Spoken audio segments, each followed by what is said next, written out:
성경은 예수님께서 십자가를 지고 골고다 언덕으로 올라가는 장면이 소개되고 있습니다.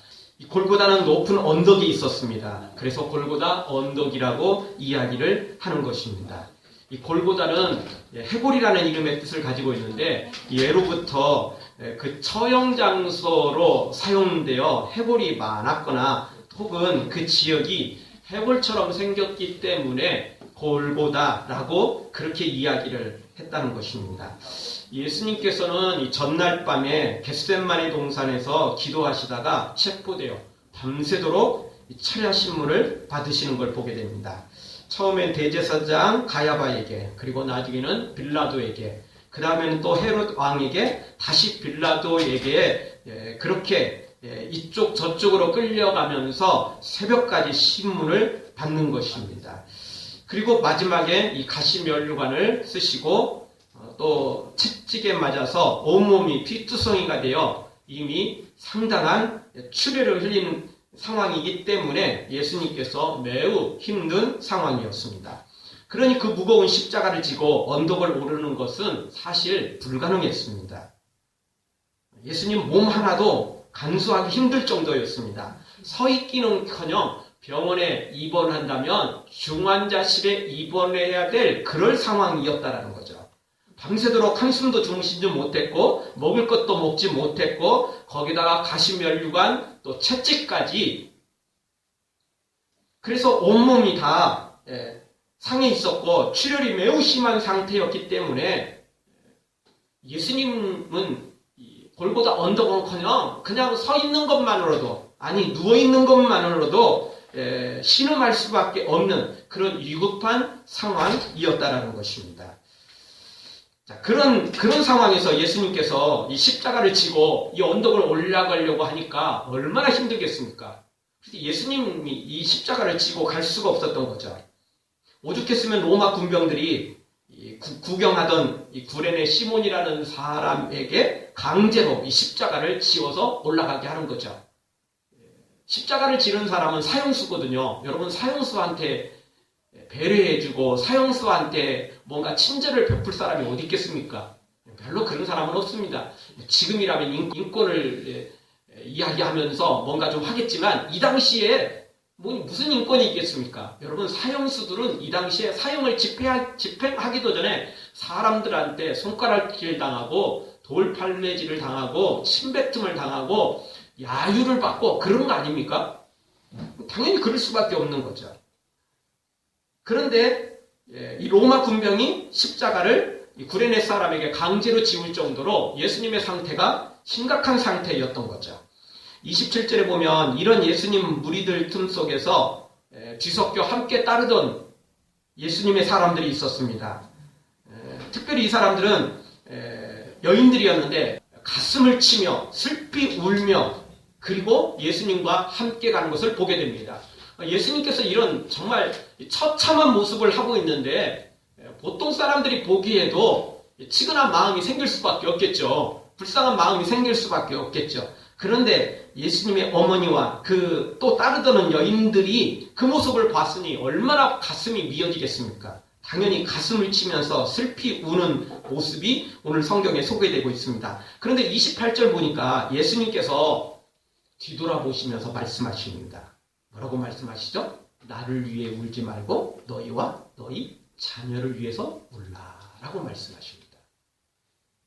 28절을 우리 한번 다 같이 읽겠습니다. 예수께서 돌이켜 그들을 향하여 가라사대 예루살렘의 딸들아 나를 위하여 울지 말고 너희와 너희 자녀를 위하여 울라.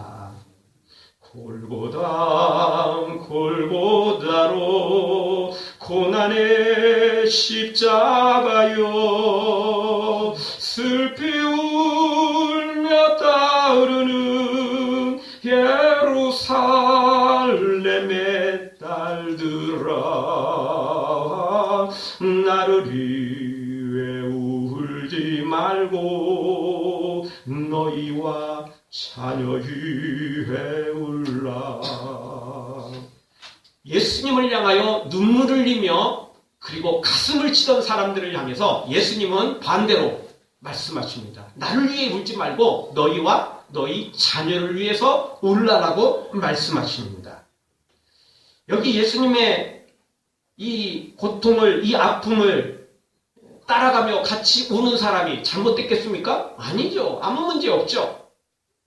가슴 아파 앉는 사람이 문제죠. 예수님을 욕하는 사람들이 문제겠죠. 십자가에 못 박아 죽이소서 외쳤던, 시위를 벌였던 사람들이 나쁜 사람들이죠. 돈 받고 적당히 그냥 대제사장이나 종교 지도자들한테 잘 보이려고 이렇게 큰 소리 치는 사람들의 문제지요.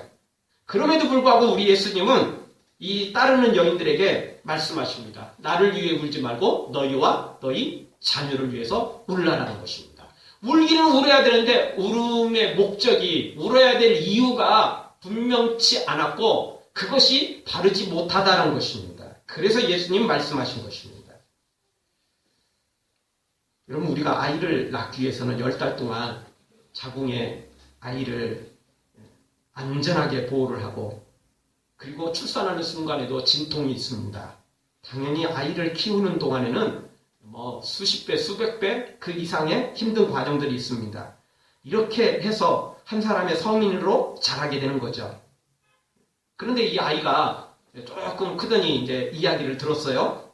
우리 조금 크면 애들한테 이야기를 해주잖아요. 이렇게 해서 기타 등등 이야기를 해주잖아요. 그런데 애가 한다는 말이, 엄마가 나 때문에 10달 동안 그렇게 힘들게 무겁게 나를 데리고 다녔고, 또 그 진통을 하고 나를 낳고, 밤새 못 자면서 모유를 먹이고 이유식을 먹이고 또 응급실로 뛰쳐다니고, 그렇게 했다는 것에 대해서 막 눈물을 철철 흘리면서 우리 엄마가, 우리 아빠가 나 때문에 막 고생을 하셨고 정말 막 나 때문에 막 이렇게 힘든 과정을 겪었으니 내가 정말 몸둘 바를 모르겠습니다. 막 이렇게 하면서 얘가 눈물을 흘리며 이야기를 한다면 여러분은 무슨 마음이 들겠습니까?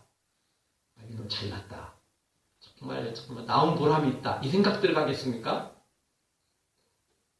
안 해봐서, 안 당해봐서 모르죠. 저는 우리 애가 그런 이야기를 하면 꿀밥을 한 대 줄 것 같습니다. 그럴 애가 없어요. 그랬다는 소문 여러분 들어본 적도 없을 겁니다. 정상적이 아닌 거예요, 그거는. 정상적이 아닌 거죠. 정상적이 아닌 겁니다. 그러면 얘가 듣고 그렇게 힘든 과정을 겪었고 힘들게 애를 키웠다는 걸 듣고 얘가 보일 수 있는 최상의 반응은 뭐죠? 제일 좋은 반응은 뭐죠? 우리 엄마 아빠가 나를 이렇게 사랑하시는구나. 우리 엄마 아빠가 나를 위해서 이렇게 희생하셨구나. 지금부터는 내가 엄마 아빠 말씀 잘 듣고 공부도 열심히 하고 건강한 몸 갖춰서 우리 엄마 아빠의 기쁨이 돼야지. 이렇게 반응할 때 엄마 아빠가 좋아하는 겁니다. 엄마 아빠가 나를 위해서 그냥 그렇게 고생을 하셨어요. 눈물 철철 흘리는 거 이런 거 별로 안 좋아해요. 그거 별로 의미가 없거든요. 사실은. 그 애가 생각하는 정상적인 생각이 아니에요. 그것은. 정말 좋은 생각은 뭐냐면 우리 엄마 아빠가 나를 이렇게 사랑하시는구나. 나를 그렇게 힘들게 키웠구나. 그러니까 나는 귀한 존재니까 귀하게 살아야지. 엄마 아빠에게 이제 기쁨이 되어야지. 이렇게 반응을 해야 애가 정상적인 애고 부모도 그걸 기뻐하는 겁니다. 옛날 이야기 그거 눈물 철철 흘리면서 그럴 필요 없어요. 그걸 원하는 게 아니기 때문에 그렇습니다. 자, 우리도 똑같습니다. 예수님이 십자가를 지시는 장면, 얼마나 힘든 장면인지 말씀을 드렸습니다. 전날 밤에 12시경부터 시작해서 잡히시고 철야신문 당하시고 그리고 가시면류관에 채찍에 온몸이 피투성이가 됐고 출혈한 상태에 더 이상 예수님의 몸은 사람이라고 말할 수 없을 만큼 만신창이가 된 거죠. 그 모습 보고 어떻게 웃음이 나올 수 있겠습니까? 당연히 울어야 되지 않겠어요? 울긴 울어야 되는데 제대로 울으라는 겁니다. 예수님이 슬퍼서 울고 예수님의 마음, 예수님의 모습이 아파서 우는 것은 바른 울음이 아니라는 겁니다. 예수님은 그렇게 우는 걸 원하지 않습니다. 예수님이 원하시는 눈물은 뭐냐면 우리와 우리 자녀들을 위해서 울라는 것입니다.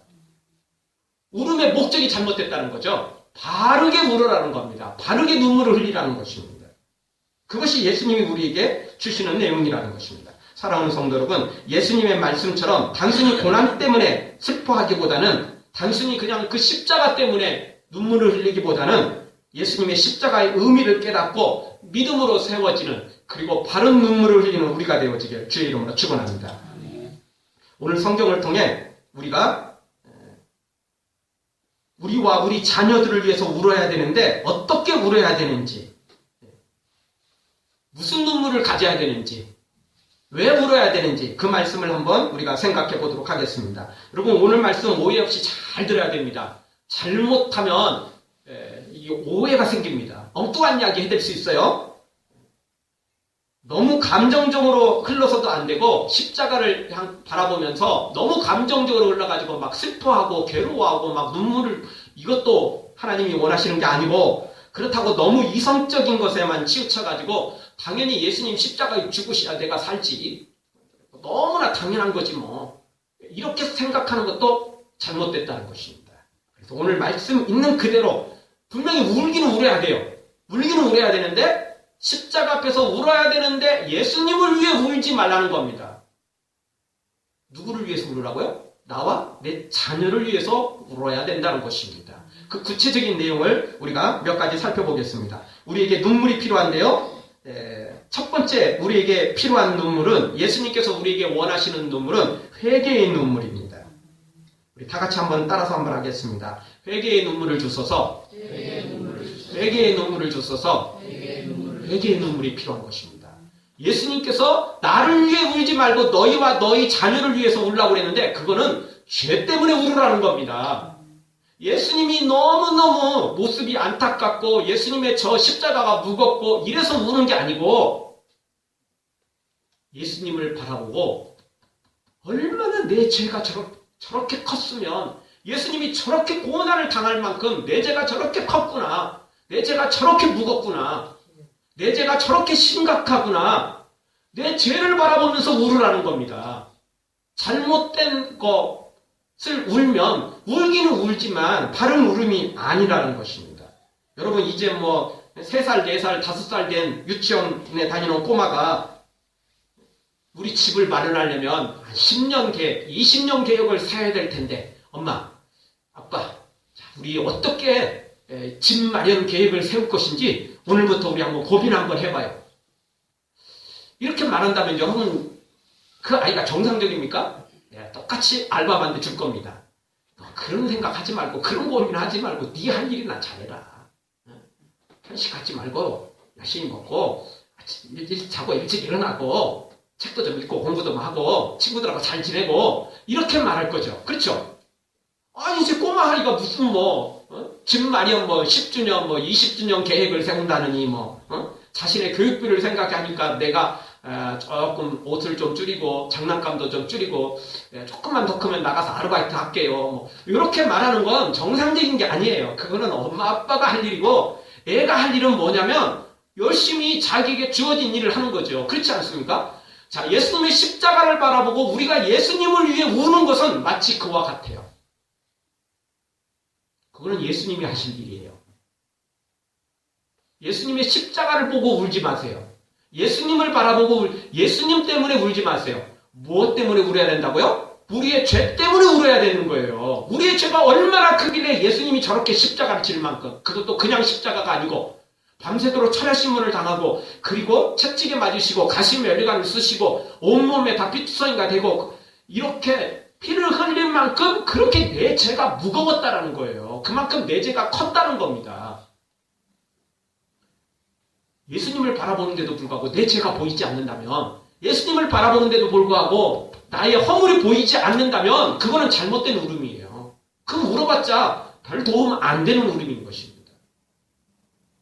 그래서 예수님이 말씀하시는 겁니다. 그 힘든 중앙에서도, 힘든 상황 속에서 뒤돌아보시면서 예루살렘의 딸들아, 나를 위하여 울지 말고 너희와 너희 자녀를 위해서 울어라.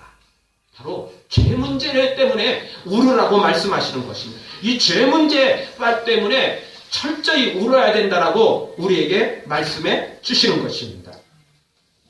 우리가 반드시 또 오늘 또 기억해야 됩니다. 우리가 울어야 될 것, 반드시 우리의 죄 문제를 바라봐야 됩니다. 여러분 십자가 바라보고 예수님 바라볼 때마다 그냥 무거운 십자가, 그냥 피 흘리시는 예수님 보지 말고 죄를 지은 나의 모습을 거기서 봐야 됩니다. 그래서 눈물 흘릴 때 주님이 기뻐하시는 것입니다. 요즘에는 회개의 눈물이 사라지고 있습니다. 왜냐하면 죄를 죄로 여기지도 않으니까요. 요즘에는 거짓말은 죄도 아닙니다. 요즘 사람들이 이따금씩 쓰는 말 중에 물론 농담으로 할지도 모르지만 저는 그게 농담이라고 생각하지 않습니다. 그게 사회 풍조라고 생각합니다. 뭐라고 말하냐면 약속은 지키라고 있는 게 아니고 약속은 어기라고 있는 거예요. 그런 말을 너무 자주 합니다. 쉽게 합니다. 여러분 약속은 어기라고 있는 겁니까? 아니잖아요. 근데 너무 쉽게 그런 이야기를 해내요. 농담으로 하는 것 같지만 절대 농담이 아닙니다. 그렇게 살아가고 있어요, 사람들이. 그렇게 살아가고 있습니다. 요즘에는 거짓말 못하는 사람들은 어리석고 바보 같다는 생각이 들 정도입니다. 그렇게 세상이 변해버렸습니다. 평소에도 거짓말을 밥 먹듯이 하는데 만우절까지 또 만들어가지고 거기다 거짓말하니까 거짓말 안 하는 사람이 그냥 어느 날 하루 날 잡아가지고 또 웃으려고 하는 것은 이해가 조금 돼요. 그런데 맨날 거짓말 하면서 또 만우절까지 지키면 또 어떻게 하자는 겁니까? 심각한 상황입니다. 갈수록 세상이 너무 거짓으로 너무나 죄악으로 가득 넘쳐나고 있습니다. 하긴 뭐 대통령에게 딸랑딸랑 하는 사람만 진실한 사람이니까. 여러분 진실한 사람 그런 사람이 어떤 사람입니까? 거짓을 안 하는 사람, 나쁜 짓을 안 하는 사람이 진실한 사람 아닙니까? 그런데 이거는 권력자한테, 힘 있는 사람한테, 빽 있는 사람한테, 돈 있는 사람한테 달라붙은 사람이 진실한 사람이고 그렇지 않은 사람은 비진실한 사람이니 나쁜 사람이니 세상이 이렇게 돼가고 있다는 겁니다. 그런데 교회도 역시 세상과 같이 닮아가고 있습니다. 목회자들이 너무나 쉽게 거짓말을 밥 먹듯 합니다. 목회자들이 얼마나 지금 잘못되어 가고 있는지 도대체 말로 할 수가 없습니다. 물론 다 그런 거 아닙니다. 지금도 진실하고 예수님 따라가며 십자가를 지고 가는 목회자들이 수없이 많습니다. 문제는 이제 소수의 이 대형 교회들, 이런 목회자들이 문제죠. 대리를 이어 자식한테 교회를 물려주기 위해서 총회법으로 이런 것들을 막 막아놓거든요. 그러니까 또 어떤 꼼수를 쓰는지 참 하여튼 이런 꼼수들 참 하여튼 얼마나 세상 지혜가 충만한지 은혜가 충만하고 믿음이 충만하고 사랑이 충만해야 되는데 세상에 더러운 꼼수들로 충만합니다. 그러니 뭐 입에 담기도 부끄러울 정도입니다. 뭐 거짓말을 하면 물러나겠다고 그렇게 약속을 해놓고도 뻔뻔하게 거짓말이 아니라고 우겨대는 시대에 우리가 살아가고 있습니다. 그러니 참 얼마나 지금 힘든 상황인지 이로 말할 수 없습니다. 이 젊은 선교사 한 분이 영국의 알리스 목사님한테 다음과 같은 편지를 썼답니다. 전 총회에 선교사로 지원하기 전 거짓말을 했습니다. 사역을 위해 파송받을 생각만 했지요. 저의 생각대로 답을 했다가는 선교사로 받아주지 않을 것 같아 마음에 없는 말을 했습니다. 주님을 증거하러 이곳에 온 이후로 그 일이 문득 떠오릅니다. 특히 기도할 때 주께서 나의 거짓말을 환히 보여주십니다. 그래서 전 마침내 이렇게 펜을 들 수밖에 없습니다. 부디 용서해 주십시오. 라고 편지를 보냈다는 것입니다. 그리고는 추신에 이렇게 썼다는 겁니다. 하나님의 은혜가 저로 하여금 이 편지를 쓰게 했습니다. 주님은 저를 사용하시기 시작하실 것이고 수많은 영혼이 구원받게 될 것입니다. 라고 썼다는 것입니다. 완전한 거짓말은 아니겠죠. 살짝 과장시킬 거나 조금 그랬겠죠. 근데 그것조차도 기도했더니 마음에 꺼리낌이 되더라는 거예요. 그것마저도 주님은 보여주시더라는 거죠. 그것이 죄라는 걸 말합니다. 우리가 너무 쉽게 거짓말하고 너무 쉽게 우리가 죄를 지으면서도 그게 죄인 줄 모르고 살아가고 있습니다. 우리는 작은 거짓말에도 괴로워해야 됩니다. 남들은 어떨지 몰라도 세상은 어떨지 몰라도 우리는 그렇지 않습니다. 우리에겐 회개의 눈물이 필요한 것입니다. 죄를 짓고도 뻔뻔스럽게 죄가 아니라고 우기고 또 죄가 명백히 드러났는데도 불구하고 내가 회개하고 하나님 날 용서해 주셨는데 니네들이 뭔데 나를 정죄하느냐 도리어 더 큰 소리치는 이 후한무치한 모습도 버려야 됩니다. 죄를 죄로 인정해야 되고 십자가 앞에 나가서 철저히 회개해야만 되는 것입니다. 그것이 주님이 우리에게 원하시는 것입니다. 사랑하는 성도 여러분, 우리에게 회개의 눈물이 메마르지 않는 놀라운 은혜가 있기를 주의 이름으로 축원합니다. 두 번째 우리에게 필요한 눈물은 감사와 은혜의 눈물입니다. 우리 다 같이 한번 하겠습니다. 감사와 은혜의 눈물을 주소서. 감사와 은혜의 눈물을 주소서. 감사와 은혜의 눈물을 주소서. 감사와 은혜의 눈물을 주소서. 예수님께서 나를 위하여 울지 말고 너희와 너희 자녀를 울라라고 말씀하신 것은 회개의 눈물뿐만 아니라 회개한 다음에 감사와 감격 그리고 은혜의 눈물을 원하시는 것입니다. 여러분 철저히 회개했다면, 그래서 하나님께 용서받았다면 당연히 감사의 눈물이 나오죠. 감격의 눈물이 나오죠. 하나님의 은혜가 너무 크니까 눈물을 흘릴 수밖에 없는 거예요. 나 같은 사람이 교회까지 나와가지고 회개했으니 하나님 당연히 용서해 주셔야지. 나 같은 사람이 세상에 나쁜 놈들 너무 많은데 나는 이 조그만 죄 짓고도 하나님 앞에 나와서 회개했으니 하나님은 당연히 날 용서해 주시는 거야. 용서해 주는 건 너무 당연한 거야. 이러면서 목에 힘주고 더 뻣뻣하게 그냥 내세우는 사람은 제대로 된 회개를 한 것이 아닙니다. 진짜 회개한 사람은, 진짜 회개의 눈물을 흘린 사람은 그것이 가짜가 아니고 진짜 회개의 눈물을 흘린 사람은 감사와 감격의 눈물을 흘리게 돼 있어요. 은혜의 눈물을 흘리게 돼 있다는 것입니다. 나 같은 죄인에게 우리 주님이 나를 용서해 주셨구나 라고 감사하고 감격하고 기뻐한다는 것입니다. 그럴 수밖에 없어요. 이것이 없는 사람은 가짜 회개입니다. 가짜로 하는 것입니다. 가짜로. 여러분 우리 눈에는 눈물이 없으면 큰일 납니다. 여러분 안구 건조증 들어보셨습니까? 우리 눈에 수분이 없을 때 생기는 겁니다. 그 두 가지 이유인데요. 하나는 눈물이 너무 부족해서 생기거나 또는 눈물이 나오긴 나오는데 이게 너무 빨리 증발해버리는 거예요.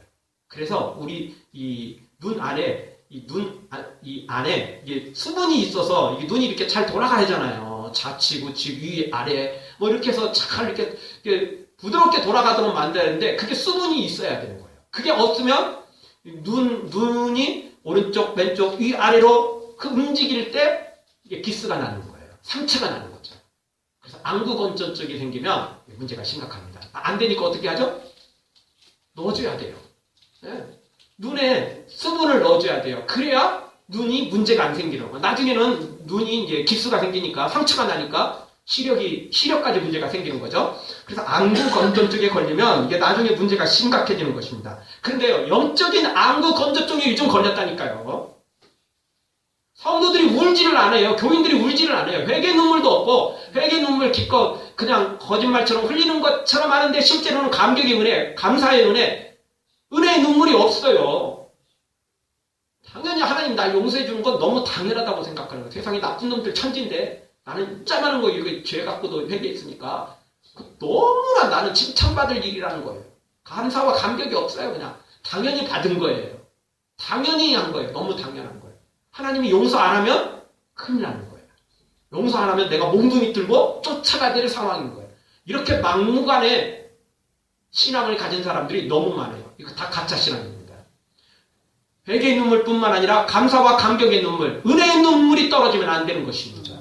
이거는 기쁨의 눈물입니다. 나의 죄를 용서해 주셨다는 기쁨의 눈물이겠죠. 여러분 눈물이라고 다 똑같은 눈물이 아니랍니다. 이 눈물은요 98.5%가 물로 되어 있는데 나머지는 나트륨, 칼륨, 알부민, 글로불린 같은 단백질을 함유하고 있습니다. 여기에 나트륨이 있기 때문에 이게 소금기죠. 그래서 눈물이 짜답니다. 그런데요 똑같은 눈물이 아니라는 겁니다. 기쁠 때 흘리는 눈물이 다르고요. 슬플 때 흘리는 눈물이 다르고 분노할 때 눈물이 다르다는 겁니다. 우리가 보기에는 눈물은 똑같은데요. 그 눈물의 염도를 조사해 봤더니 슬플 때, 기쁠 때 흘리는 눈물은 거의 비슷한 짜기를 가지고 있답니다. 그런데요. 분노할 때, 분노의 눈물을 흘릴 때는요. 다른 눈물보다 훨씬 더 짜답니다. 눈물 자체가 똑같지 않아요. 눈물도 틀려요. 분노할 때는 아마 온몸이 다 반응하는 것 같습니다. 그래서 굉장히 짜답니다. 우리의 영적인 눈물도 똑같지 않습니다. 회개의 눈물은 회개의 눈물대로, 그리고 감사와 감격, 은혜의 눈물은 그것대로 다 다른 것입니다. 사랑하는 성도 여러분, 회개의 눈물뿐만 아니라 우리의 죄를 용서받은 것에 대해서 감사하고 감격하고 그 놀라운 하나님의 은혜에 대해서 기쁨의 눈물, 정말 감사의 눈물을 흘려 주님을 영화롭게 하는 우리 모두가 되어지기를 주의 이름으로 축원합니다. 또 우리에게 세 번째 흘려야 될 눈물은 무엇입니까? 바로 충성과 헌신의 눈물입니다. 우리 다 같이 다시 한번 따라서 하겠습니다. 충성과 헌신의 눈물을 주소서. 충성과 헌신의 눈물을 주소서. 충성과 헌신의 눈물을 주소서. 충성과 헌신의 눈물을 주소서. 예수님께서 나를 위하여 울지 말고 너희와 저희 자녀를 위해서 울라라고 말씀하셨는데, 이번에는 우리가 죄를 회개하고 또 용서받았다면, 그래서 회개의 눈물과 감사와 감격, 은혜의 눈물, 기쁨의 눈물을 흘렸다면 이번에는 충성과 헌신의 눈물이 필요한 것입니다.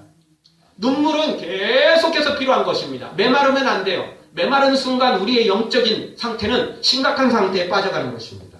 사도행전 20장에 보면 바울은 예배석 교회 장로들에게 마지막 고별 설교를 합니다. 이제 예루살렘으로 올라가면 체포될 것이고, 체포당해서 로마로 갈 것이고, 로마에서 복음 전하다가 또 그 부근에서 복음을 전하다가 이제 자신의 인생을 마무리할 시점에 이르렀다는 걸 사도 바울이 알게 된 것입니다. 그래서 마지막 고별 설교를 에베소 장로들에게 할 때 뭐라고 말하냐면, 밤낮 쉬지 않고 눈물로 각 사람을 훈계하던 것을 기억하라라고 추억하는 것을 보게 됩니다. 바울은 눈물로 하나님의 말씀을 가르쳤습니다. 말씀을 믿든지 말든지 순종을 하든지 말든지 방관한 게 아니에요. 나 전해줄 거 다 전해줬어. 너희들 딴소리 하지 마. 내가 분명히 너희한테 예수님 믿으라고 말했어. 잘 믿으라고 말했어. 그리고 끝낸 게 아니에요. 바울은 눈물로 가르쳤다는 것입니다. 에스겔 말씀 보면 하나님이 뭐라고 말씀하시냐면, 에스겔에게 사람들이 죄를 짓는다면 그 죄 때문에 지옥 갈 것이다. 그러나 한 가지 또 있는데, 너가 그 사람들한테 회개하라고 전하지 않는다면 그 사람은 자기 죄 때문에 죽겠지만 너도 그 핏값을 면치 못한다. 너는 반드시 모든 사람에게 회개를 명령해라. 하나님의 말씀을 전해주어라. 네가 그 사명을 감당할 때 너의 책임이 없을 것이다 라고 말씀하신 겁니다. 그럼 각자 사람들이 다 자기 죄로 지옥 가는 거지만 하나님의 사람들에겐 그것을 막을, 그리고 전해줘야 될, 천국을, 회개를 전해줘야 될 사명이 있는 거죠. 그래서 하나님의 사람들이 이걸 전해줘야 돼요. 그러니까 바울도 이걸 전하기 위해서 애를 썼던 겁니다. 근데 전하고 끝난 게 아니에요. 마치 구약의 요나 선지자처럼 이리저리 도망가다가 결국 목에 밧줄 끌려갖고 갔어요. 가서 전하잖아요. 40일 후에 다 멸망한다. 전했어요. 사실은 대충 전했어요. 사람들이 회개하기 시작한 거거든요. 근데 요나의 반응은 뭐였죠? 기뻐했습니까? 즐거워했습니까? 감사했습니까? 아니요. 싫어합니다. 하나님, 내가 이럴 줄 알았어요. 이럴 줄 알았어요. 하나님 또 용서하실 줄 알았어요. 그러니까 제가 도망간 거잖아요. 얘들 회개하지 않았으면 제가 분명히 순교당할 것 같으니까 안 왔고, 또 회개하면 하나님 용서해 주실 것 같으니까 제가 안 온 거죠. 그러면서요, 싫어해요. 저 나쁜 놈들은 하나님이 멸망을 시켜야 되는데 또 용서해 주니까 요나가 싫어해요. 선지자 중에 요나 같은 선지자는 찾기가 참 어렵습니다. 참 특이한 선지자입니다. 다른 선지자는 하나님 앞에 정말 말씀 앞에 엎드리는데, 요나는 하나님 앞에 대항하고 그냥 투정하고 그냥 하나님 앞에 할 말이 많아요. 요나 같은 선지자 참 찾기 힘듭니다. 근데 우리가 지금 많은 수많은 교인들이 요나 같은 길을 걷고 있습니다. 요나도 나중에 뭐 변화됐겠죠. 선지자인데 그렇겠어요. 계속 그랬겠어요. 뭐 그러진 않았겠죠. 나중에 변화됐겠죠. 뭔가 예수님의 제자들도 성령 받기 전에는 다 겟세마네 동산에서 다 버리고 도망갔다가 나중에 변화됐잖아요. 변화되듯 요나도 뭐 새롭게 변화됐겠죠. 근데 너무나 잘못된 모습 보일 때가 너무 많습니다. 그냥 전하고 끝내는 게 아니에요. 나는 분명히 전했어. 너네들 믿든지 말든지 너네들 알아서 해. 다 자기 뭐 복불복이지 뭐. 그리고 끝낸 게 아니라는 거예요. 바울은 눈물로 호소했어요. 예수님도 똑같죠. 여러분 십자가 지시면서 예수님께서 십자가상에서 기도한 내용들이 무엇입니까? 저들이 저들의 죄를 모르고 알지도 못하고 십자가에 못 박혀 죽이고 있습니다. 주님 저들의 죄를 용서해 주십시오. 저들이 모르고 저런 거니까 하나님 용서해 주십시오라고 기도하시는 예수님을 보게 되죠.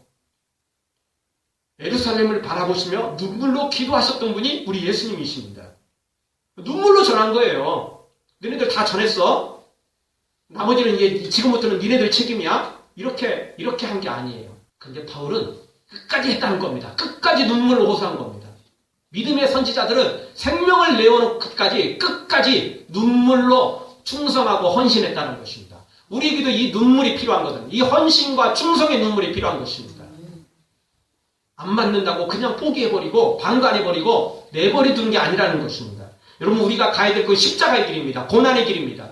당연히 헌신과 충성의 눈물이 필요한 것입니다. 사랑하는 성도 여러분, 바울처럼 수많은 믿음의 선지자들처럼 예수님처럼 충성과 헌신의 눈물로 나아가는 여러분 되어지기를 주의 이름으로 축원합니다. 마지막 네 번째로 우리에게 필요한 눈물은 영혼을 위한 눈물입니다. 다 같이 따라서 한번 하겠습니다. 영혼을 위한 눈물을 주소서. 영혼을 위한 눈물을 주소서. 우리에게 필요한 눈물은 바로 영혼을 향한 눈물입니다. 한 영혼 한 영혼을 사랑하는 눈물이 우리에게 필요한 것입니다. 모세와 바울도 자신이 지옥 갈지언정 수많은 사람들이 하나님 만나고 천국 가기를 그렇게 소망할 정도로 한 영혼 한 영혼을 사랑했던 것을 보게 됩니다. 우리도 한 영혼 한 영혼 이렇게 사랑해야 됩니다. 그 영혼을 향한 눈물이 우리에게 있어야 됩니다. 이 눈물이 없다면, 이런 눈물이 없다면 우리는 영적 안구 건조증에 걸려서 심각한 상태에 빠질 수 있는 겁니다. 빨리 치료하면 괜찮은데 그냥 그대로 놔뒀다가는 시력 걸리듯이 우리가 심각한 상태에 빠질 수 있다.